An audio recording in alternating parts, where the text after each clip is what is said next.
Christmas. It's sentimental, I know.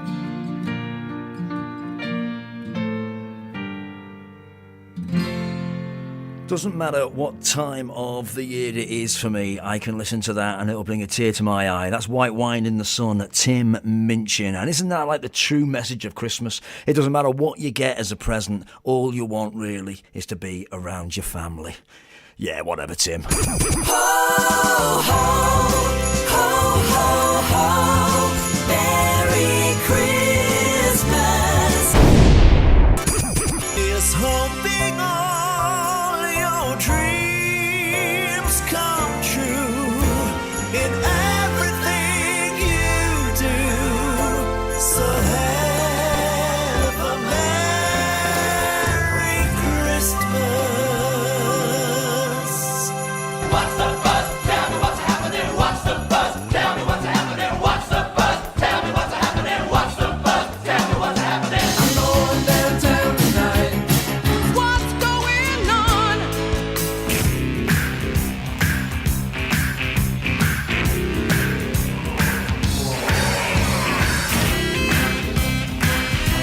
So then, ladies and gentlemen, as I said last week, every theatre in the land at this time of year will be holding its pantomime.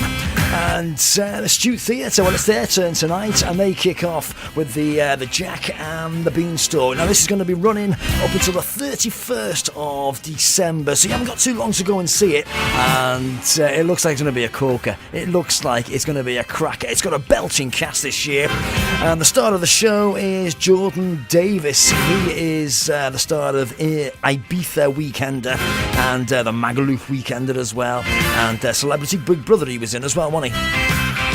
So he's the star of the show, a lovely lad as well, and we'll hear from him in a moment, along with the director of the piece and regular Michael Jenkins. But this year sees the return of the quite brilliant Kyle Koren. Anybody that went to see the pantomime last week will remember Kyle. He played the young lad, the nutter, the madhead. You know what I mean? The Scouse boy. He's brilliant. And also as well, the Stiwt is welcoming some brand new faces to the fold this year.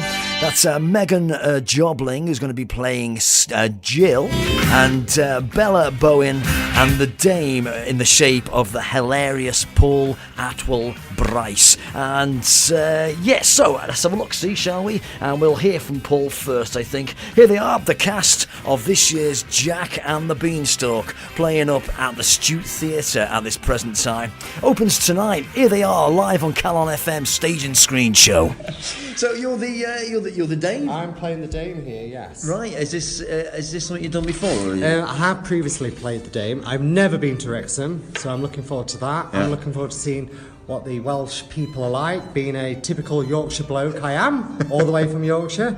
I hope they get me, and I just hope it's going to be lots of fun. The cast are great. It's just so much fun, and I think it's going to be a great show. Because pantomime is like nothing else, isn't it, in the business, really? Panto is so important in this day and age, you know. Keeping the tradition alive is just amazing. And, you know, you're going to have children in the audience that haven't seen a panto before in their life. It might be their first visit to a theatre, and you've just got to make them really enjoy it to want to come back again. Yeah, you're absolutely right. And because that's something that sort of like gets bypassed, the fact that panto is a first experience, isn't it? Absolutely, and it's a family event where the whole family can come together and enjoy a night out, you know, away from the everyday lives that we all have, and you can experience a good, fun-filled evening at a panto. Yeah, and logistically for you, what makes a good Dame?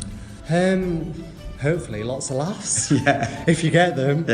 For me, I just think, be yourself, have your own personality, and be as camp as you can, dear. The camper the better, you know? In this business we call show, the camper the better. Yeah. You know, it looks like the most difficult job in the whole show for me. Oh, it is. The frock's on, the frock's off.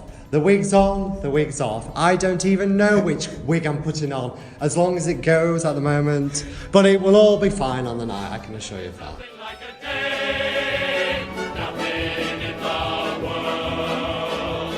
There is nothing you can name that is you're playing Jill. Yes. Now, is that the female lead, is it? Yeah, the Princess Jill. Right, okay. So all the kids fall in love with you. Yeah. Oh, no, it's really fun. Yeah? Yeah. It's an ego boost you could do with, isn't it? Playing part of a female lead, it's just like, thanks very much, yeah. Yeah. I mean, it's obviously a big responsibility. Yeah. But it is really nice to just be able to play like a girly princess sometimes. Yeah. Yeah. Yeah. Do you feel ready? I feel pretty prepared, yeah. Obviously it's just like the normal nerves type of thing, but yeah, I do feel really prepared. I was off book quite a while ago, so brilliant. Pretty confident, yeah.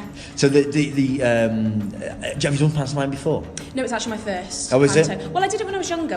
Sorry, that's a lie, but I did it when I was about 10. Right. But I was just like a little dancer. Yeah. That was in Shrewsbury. But then this is my first professional job and the first panto I'm doing. Oh, right, brilliant. Yeah. Oh, fantastic. So are you from Shrewsbury then? So yeah, I grew up in Shrewsbury and then living in London at the moment. Right. Auditioning and things like that. Yeah.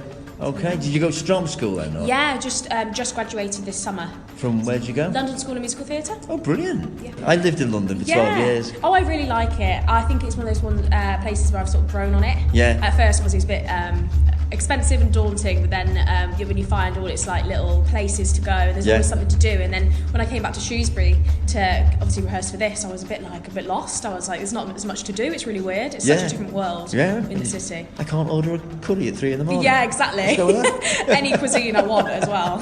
Yeah. At any time. Always appreciate it when you come back. When I go back to Shrewsbury, I always appreciate how nice it is. Yeah. When you go back. Yeah. So are you staying at your mum and dad's while you? I am. Yeah, just stay with my mum while I'm doing this. Yeah. Okay. Which is handy. Yeah. Cool. All right. Brilliant. So what happens at Christmas for you? Are you a big sort of family type? Get-together type guys? Actually, we have quite a small Christmas because I just live with my mum, right. And then my sister will come over. So it's usually just the three of us. So it's quite a cosy Christmas rather than like a party. Yeah, nice. But I usually have a party on the Christmas Eve with my friends. Right. And then Christmas Day is always like a really chill day. Yeah. Nice. And it's nice that you're doing your first job almost close to home. Yeah, that's what I was excited about, is to be able to come home. Yeah. For Christmas, because I do love being at home, because I used to be around family and stuff. So it was really nice. Brilliant. And all your family coming to see it, and it's great for them. Yeah, of course. And obviously they always come down to see me in shows and things like that. But it is really nice for them to be able to come down at Christmas. Yeah. It's really good. Yeah, fantastic. All right, great. Well, I'll let you crack on because you got your tech in at the minute, and it sounds brilliant in there actually. I know. When I walked in, I was like, the sound is awesome. Really good. The lighting is so good. Yeah. And the sound as well. Yeah. So is singing obviously you're on the musical theatre course, but it's singing. I'd say that's That's out your of the forte. three, would probably be singing and acting kind of together. Yeah. Do dance, but definitely be singing first. Yeah. Yeah, because you've got a cracking voice. It really is. Thanks. But it's a belter. You know what I mean? It's one of them. Oh, hello. Thank you. She was the princess of the night. We saw the writing on the wall. She was the princess of the night. I take a ride across the sky. So you were really popular last year. You went down a treat actually, didn't it? Oh, I think so. I just love being in Rhos. Well done, man. I'm getting there, and Llangollen, we go for lunch in Llangollen. So that's brilliant, actually. Picking up the lingo. Yeah, God. So what you play in this one? Is it the same kind of? Same type of character. Yeah, I'm playing Silly Billy in this one. So very funny gags and just being an idiot myself, really. Yeah. And you do that so well. It must be exhausting for you. Yeah, it's really tiring. Last year I sprained my ankle and still had like 15 shows to do. So it comes a bit tiring, it's cumbersome. Right. There's going to be some animals this year in the panto. Oh, great. We're going to integrate some parrots and raccoons and stuff like that, so it'll be quite exciting, to be honest. Yeah. Because I'm always intrigued by the logistics of all that, because that is they're your kids, those animals, aren't they? Yeah. It's not, they're not pets for you. No, they're me business, me bread and butter. So they earn me money, so I've got to treat them with a lot of respect. Yeah. So it's been a bit been a bit hard, to be honest. I've had to risk assess everything, especially with the kids. Yeah. But nearly there now. See the light at the end of the tunnel. They're going to be here tomorrow. Right. So And does anybody have to be here to look after the animals when they're not on the stage? Yeah, it'll be me. So they're going to be in our dressing room with us. Right. And then come home with me overnight and then come back in the morning. All right, cool. So they've got a job to do as well. So what animals have you got to bring? I'm going to bring a skunk with me, some bunny rabbits and a parrot, I think. Maybe a raccoon, we don't know yet.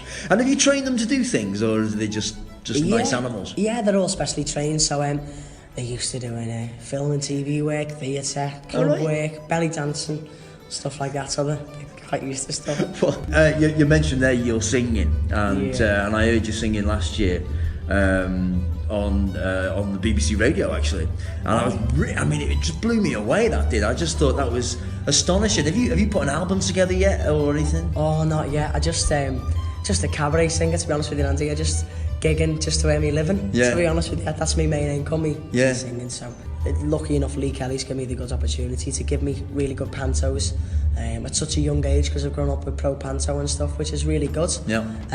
But I'm lucky enough to be in the industry a long time, since I was young. So it's just tricks of the trade, and like learning to be respectful and treating it as a job, not a bit of a fun mess around. Yeah. So it's quite serious. I treat my job with a lot of respect. So if you're getting paid to do a job, you wouldn't mess around in a 9-to-5 job. So exactly. I love being over here. It sounds, the first time I was about to my comfort zone, I thought, oh, they don't like Scousers over here. And then when you start learning the Welsh, and you learn to understand, and it's like a quite close-knit community. Yeah. So once you're over here and people understand who you are and people know who you are, you kind of fit in. Like I've been into Rhos. People remember you from last year. Yeah. That's great. I love being here. Yeah. And it's out the way, there's no gossip and stuff over here, so I prefer it like that. Talk to the animals, just imagine it, chatting with a chimp and chimpanzee. Imagine talking to a tiger, chatting with a cheetah. What a neat achievement it would be if we could talk to the animals and learn their languages, maybe take an animal degree. I'd study elephant and eagle, buffalo and beagle, alligator, guinea pig and flea. I would converse in polar. I am the good fairy, Fairy Moonbeam. Lovely. So I get to come on stage, be the first one on, say hello to the kids and get them all piped up. Are you a fairy that speaks in rhyme? Do you have to speak? I am indeed. Oh, yeah. right. Is that a traditional thing? It tends to be, so you've got the villain and then the fairy, they tend to, get a bit of poetry in there. But it makes my job easier, because it's easier to remember the lines, so it's quite nice. And I always think as well that pantomime looks amazing fun, but it must be so hard work. It is hard work, especially, this has been quite a quick process, this rehearsal. And it can get very tiring, and you have to sort of remind yourself while you're doing it, and it's for the kids, and you want to, make them laugh, give them a good time. So I think that's what keeps you going, really. It is, isn't it? It's kind of like that sort of Simpsons sort of humour, I would have thought. Yes. Where it looks like it's for kids, but the underlying thing is... You've got, hopefully they go over their heads. Yeah. You've got to sort of direct it at the adults. And So have you done pantomime before, or is this... So I used to do pantomime a lot when I was a child. I did Spiller's pantomimes in Shrewsbury, in the music hall. Me and Megan are both from Shrewsbury, and we were involved in amateur productions in the Theatre 7 together. And then we both trained at the same drama school in London. Fantastic. And just like a year apart. So, right. Yeah, we're quite good friends, and it's been amazing because we've obviously just been able to share this experience together, and it's our first panto as a drama school graduate. So yeah. Yeah. That is quite a touch, actually. Yeah, it's lovely. Yeah. It's been great for me because she's been giving me lifts in every day. She is getting petrol money though, don't worry. But yeah, no, she's been wonderful. Oh, great. So you're open tonight, and I don't... I mean, that is it's always a twitchy time. It is. But sometimes you kind of think, I just want to do it in front of an audience now. But exactly, it helps so much just to get it out there and put it in front of people, because then it's like a confirmation that, you've done a good job, and as soon as you see a smile on the face, that's what matters really, isn't it? Yeah. Oh, I completely agree. And how do you spend Christmas then for yourself? I presume you're staying at home, are you? So I've been really lucky, obviously, because being from Shrewsbury, I can just spend actual Christmas with my family, which is really nice, because normally I'd be down in London. Right. Just gonna have a nice simple family Christmas back at home. Lovely. Yeah, give me Nan's roast dinner on table, can't wait. Isn't it brilliant though, that it's just the thought of it, you kind of go, oh yeah. Yeah. I love it when they do that. And it's silly things like just roasters or something. Oh God, yeah. I love it. Absolutely, it's absolute tradition. Nan's Christmas roast. Yeah, banging. And it's great when you're working at Christmas, apart from the fact that it can be a bit of a drag. Yes. But it's nice to work, I suppose. Yes, but absolutely. to do a show where you're getting such feedback and everybody's enjoying and it's themselves. just like, it just helps create the Christmas buzz, doesn't it, a panto, and you know, it gets everyone in the Christmas spirit, so it's actually a lovely thing to be doing around Christmas time. So there you go. They are the cast of this year's Jack and the Beanstalk. Opens tonight at the Stiwt Theatre. And Kyle Koren there said he's bringing his animals along with him. He's a professional animal trainer, and so he's going to be bringing some animals with him. The weird and the wonderful coming out to play. It's going to be a bit like I'm a Celebrity, Get Me Out of Here on that stage, I think. Brilliant. And his pronunciation of Rhos Grog. I'm not being funny. I've lived here for 49 years, and I've only pretty much got hold of it. You've got to get your tongue around that one, haven't you? And one other thing, just to say about that's Paul, who's playing the Dame there. He's going to be on a programme on Wednesday evening on BBC One. It's called Christmas Shop Well for Less. He's going to be joined by his partner Michael, and that is on BBC One, and that is around about 8 o'clock, I think. 8 o'clock on BBC One on Wednesday night. If you're not going up to the pantomime, go check that out. So next up, girls and boys, we are gonna hear from the director of the piece. Now, Michael Jenkins. Michael is I think he's been the director, and he usually plays the baddie in these things. If you've been up to the Stiwt over some Christmases past, he usually plays the baddie, and this year he's playing the evil flesh creep. He's brilliant, absolutely superb at the baddie thing, and I think he's got to get his head round directing it as well. And he's a busy lad, isn't he? Anyway, and also as well, Stiwt audiences may remember Michael from The Greatest Show that was on over the summer. He played the part of Barnum. He is an absolutely cracking singer, and anyway, it is Michael Jenkins. You've had a bit of a good year. Been working solid, which is nice as an actor to get consistent work. Yeah, the Greatest Showman or The Greatest Show. What was the actual title of it? So it was The Greatest Show, Songs from Hollywood. Right. So it has all the songs, nearly all of the songs from The Greatest Showman, and lots of other really big upbeat numbers. Yeah. Things like from Frozen and things from big musicals, well-recognised numbers. And we had just a stellar West End lineup working alongside some of the finest artists in the West End. Yeah. And me. Yeah. But it went down so well. Went down so well. There wasn't an audience that wasn't sold out. Yeah. We did venues like the Liverpool Echo Arena, big spaces. Wow.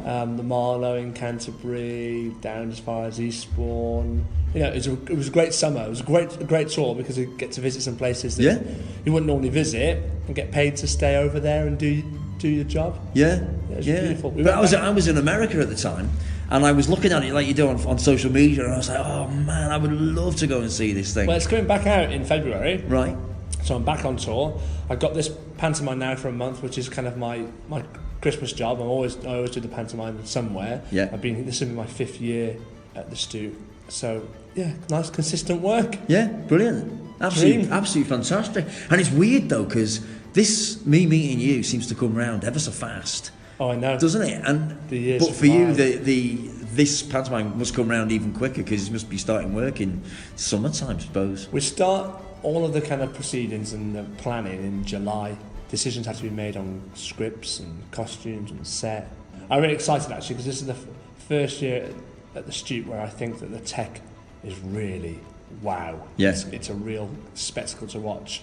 We've had this whole kind of LED tape put into the theatre so it's really vibrant, all the lights are LED, and obviously lots of theatres now are doing away with the old traditional type of light, lantern, for health and safety reasons, which means that we are having to use new technology so it looks fantastic. Yeah. It's definitely an update for the venue. I think it's probably the most vibrant thing that I'll ever see. We've got other special effects, like it snows in Act 2. Oh, great stuff. On stage and in the auditorium, so It's going to be a dream for kids. Kids are going to really love it. Yeah. And that's what's really important. Yeah. You know, we're opening tonight. It's Yeah. very, very exciting. Is it all ready? Is it you ready to go? There's always that. It always feels like this, you know, that just before you open, are we ready? But I say to the cast, do what you can do what we've rehearsed, but just have fun. Because if we're having fun on stage, then that's going to transport over to the audience, and they're going to leave it the performance having fun as well. Yeah. That's what's really important. We can have as much time as you could give us, and still be in the same position. Yeah. Last year, it was snowing here, and we had so much snow that we didn't open until 8 days after we were meant to open. Yeah, I remember. So we had more than enough time, and we still had those opening night feelings of like, are we ready? You'll never be ready. No. But that's pantomime. It's a great art form where you can just adapt and change things as you go along. Yeah. And is that what you do? Because I know you're the director, aren't you? You can do what you like, I suppose. Well, that's the thing. I like to change things. Yeah. That's it. And I also like to make it kind of like topical for each of the audiences. For example, on tomorrow, Sunday, we've got a whole performance of just scouts coming in. Oh, smashing. Yeah, all scouts. 500 seats of scouts. Yeah. So I will make it topical for them, or I might throw in some jokes about being a scout. Yeah. I might do the scout promise in there. Yeah. So you've got to have the flexibility in pantomime. It's got to be unique for each audience, and if you weren't to make it unique and just to ignore the people you've got in the auditorium, then the audience will be alienated from what you're doing. We want to invite them in. Yeah. So yes, you've got to change a few things. Yeah. And I just had a quick look at one of your rehearsals there, and you've got these dancers in as well who are awesome. I mean, terrific dancers. Yeah, they're fantastic. So we've got 4 professional dancers as well. Right. We're just trying each year as we progress here at the Stiwt to make it bigger and better every time. With that comes challenges, but I think it's going to be brilliant. Yeah. So 4 professional dancers, as well as a whole set of juvenile dancers as well. Yeah. It's going to make it look great, because the Stiwt is a massive venue. Yeah. That stage is as big as some of the stages I was doing on the Greatest Showman UK tour. Yeah. If not bigger than some of them. So there's a lot of space to play with, so we need to fill it with more people. Yeah. Fantastic. Well, it's great to see you, Michael. And I'll let you crack on, because this is... It's been a night. Yeah, we've got to get ready. Yeah. You take it easy, buddy. Cheers, Andy. All the best. Yeah, marvellous. So there you go, that is Michael Jenkins. He is the director of the piece, and terrific amount of work that guy puts in to making sure that this show goes with a swing. Do you know what I mean? So, who is playing the lead? Who is the draw this year, I hear you cry? Well, at the Stiwt Theatre, they've always got a really good tradition of bringing in a really big name, and this year is no exception. This year they've got Jordan Davis, and he is best known as being one of the reps for ITV2's The Magaluf Weekender and its successor, the Ibiza Weekender, and he has also as well been one of the housemates in Celebrity Big Brother. Something I'm not sure I could get my head round, to be honest with you, but he seems to enjoy himself.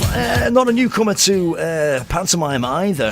He was playing the Genie in the Lamp at the Aladdin at the Epstein in Liverpool last year, or possibly the year before.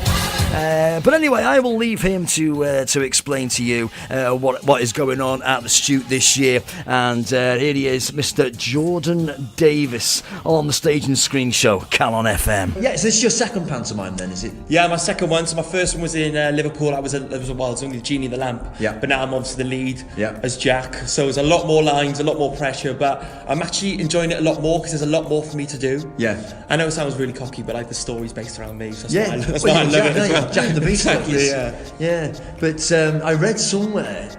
Did you save somebody's life, or am I making that up? Oh, so when the boys in Liverpool, obviously we'd been out quite a lot, and it sounded a lot more extreme than what it was. But we'd obviously been drinking, and I think it hit him a little bit. And because he was really ill with the winter, people thought it was something to do with that. But obviously, just called an ambulance, and right. But I wouldn't say I saved his life, but I'd like to say, Yeah. but I didn't. It was dramatic. Yeah, it was the press oversell everything, but Yeah. he was all right in the end. That's the main thing. All right, cool.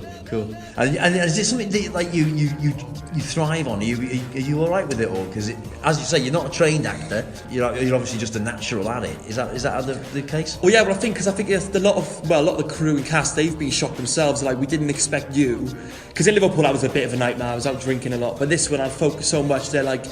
Not like the good thing is like when they usually get a lot of reality stars in or stuff like that, they can't actually act, but like you can actually act, which is good. And I love panto. For me, it makes you feel even more Christmassy, and I want to do it every single year. So to get a lead role was amazing, and all the crew are amazing. Like this team we've got is amazing. Like the bonds we've got already, it's just unbelievable. Like I know I'm gonna be some of these for life. Do you know what I mean? So it's just really good that it's going well, and I know we haven't long to rehearse, but everything's come into place because we're all trying so hard and we're all helping each other out. It's just worked perfectly. Yeah. Now, explain to me about this about Ibiza Weekender, because obviously it's not it's not directed at me, is it? It's directed at sort of teenagers. But I had a look at a couple of them last night. Right. And the overriding thing for me was it looked like a lot of hard work, but a lot of fun. Is that the basis of it? Yeah, so it's a lot different to this, but basically we're in Ibiza, we get boys and girls come stay with us each week, but it is literally, because you're going out till 5 a.m, then you're getting up at 9 o'clock, so literally you're running on 4 hours sleep every single day. There's constant drinking involved. So a lot of people, they look and they think, oh, I could do that, it's easy, but it is, and it's literally day to day for a month, back to back, and you've always got to be high energy, like the guests entertained. So it's a lot harder than what it looks, but I do love it because I've done it for so long now. It's like clockwork to me. It doesn't it's just a routine, but I wouldn't change it for the world. It's the best job ever. Yeah. So you were a rep, is that right? So you weren't sort of cast as a rep. You actually were a rep doing a job. Yeah. So I was basically working in Magaluf on the strip, and I was a manager of a bar. And then they were watching me for a while, of like a week or so, and then they just come up to me and said, oh, we like what you're about, do you want to do a show for ITV2 in Magaluf? And it's just gone from there. So literally right place, right time, and luck of the pot luck I got chose, really. But yeah. Oh, fantastic. And how many did you say you've done that for? Done 9 series. 9? So this will be, and I've filmed my 10th one in June, so and I've made the magic 10. So yeah, it's been going for like 5-6 years now, so it's just getting more and more popular, and people love it, and it's just glad that, everyone loves it still and it keeps doing well. Yeah. And we had a lad from The Only Way Is Essex in last year. Ricky. And I asked him, are any sort of things are they like contrived situations just for the programme? Stick surely to God. Well, our show is not see, because everyone thinks it must be good, because it's like Big Brother, so it's all fixed rig cameras, so they literally are capturing every single moment. But only times to be safe, they need to have one conversation. They'll be like, oh, can you go and ask them about that? Yeah. Like say, ask the boys what happened with the girls last night. But because I've done it for so long now, I know all the conversations need to be had. So it's not scripted. It's just more like constructed in a sense of you'll have conversations in certain places. But it's amazing. And you do because it's like Big Brother, all the cameras there. You actually forget they're there half the time, which is the mad thing, and that's when you do stupid things. You're like, oh, I shouldn't have said that.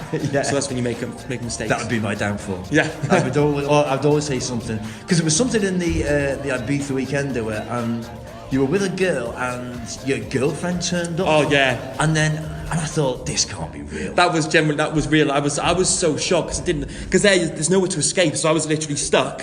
And I was like, well, I've got one girl here, what do I do? So I just had to be the bigger man and just take all the abuse they had to give me and just go, I'm sorry. But I'm surprised the drink didn't get thrown on me. I was expecting to get swilled, but I'm glad that didn't happen. That's the only main thing. But yeah, it's probably the most awkward situation I've ever been in. Yeah. It was so curling to watch. Yeah. That's what made me think it can't be real. Oh, it was real. It was horrible. Mate, it stitched me right up. God love us. And you've mentioned there you did Celebrity Big Brother. Yeah. Now, that's something we do watch in our house. The Celebrity one, the normal Big Brother, that's gone off the boil for me, that. But I think they should keep the Celebrity one going. But really enjoyed your year because Sean Williamson is he's a lovely man, he's isn't a friend of my wife. Yeah. So they trained together at the same drama school. Right, I see. And so we thought, oh great, we'll watch this. But it was a really good year, wasn't it? There was a lot of different characters. It was good because there was so many different people from all different aspects of life and different jobs. I think we all got to see what it's like for other people. And like Derek Okora, like I loved him in there. He was like a dad to me. Obviously, I had Sam Thompson, he became like my little brother. But yeah, it was just, you know, I'd always wanted to do Big Brother. So to get offered it, it's like, as a reality TV star, that's like one of the top shows you want to get on. So to get on it, it was just amazing. Like the buzz when those doors first opened, because I thought I was going to get booed. Yeah. So to get cheered, it was even more of a bonus. Yeah. But it's crazy though, because when you watch it compared to when you're in there, it's completely different, because it feels a lot smaller when you're in there compared to when you're watching it, and because you are all on top of each other, it's mad. But it was wicked. I loved it. Well, I was going to ask you, did you have any reservations? But obviously not. You jumped at the chance to make it last year. But what about celebrity? I'm a celebrity. Get me out of here. Would you like to do that? Well, I think it was a really, really good cast this year. I think they've done really well. But that is my dream for next year. If I was to get on the Jungle, I'd be. That's because it's a reality. That's like the top goal. If you make it on that, you've made it as a reality TV star. Really. So that's my big aim next year, to get on that. I'd like to do it, and a lot of people, they say they wouldn't like to do it. And you can, I mean, there's obviously more than one reason why they wouldn't want to do it. But I'd love to do it. I'd be cool with any of that. Because there's nothing like it in there. It's like a one-off thing, and like I think you test yourself, you learn a lot about yourself. But I think that's just it's really good. It's a really good show. I don't think that show will ever end. I think that's always going to keep going. Yeah, and you're right about the cast on it this year. For some reason, it's kind of worked. Oh, Harry Redknapp, I think, is brilliant. I hope he wins it, because I think he's just hilarious. The lines he comes out with, it's just, he's brilliant there. Yeah. Anyway, brilliant to meet you, man. And you, thank you, man. Excellent, thank you very much. So there you go, that is Jordan Davis, who is going to be playing the part of Jack in the Beanstalk. Jack in the Beanstalk, behave. Jack and the Beanstalk, opening at the Stiwt Theatre tonight in Rhos. And it runs until the 31st, ladies and gentlemen, just the 31st of December, so you haven't got long to go and see it. It only runs for a few weeks, and it is a belter this year. Absolutely fantastic. So, if you would like to try and get tickets, here's the box office number, right? 01978 841 300. I'll say it again. 01978 841 300. Go on, support your local theatres, girls and boys. They won't be there forever if you don't.